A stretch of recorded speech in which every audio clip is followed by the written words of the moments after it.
ஏனம்மா உன்னை நேசிக்கவும் அன்பை வாசிக்கவும் எங்கள் காத்திருக்கு.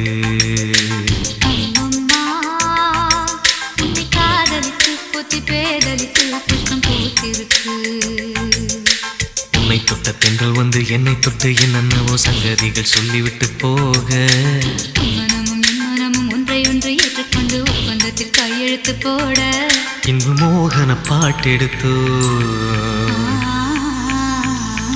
முழு மூச்சுடன் காதலித்தோ. நீனம்மா அதிகாலையிலும் அந்தி மாலையிலும் உந்த ஞாபகமே.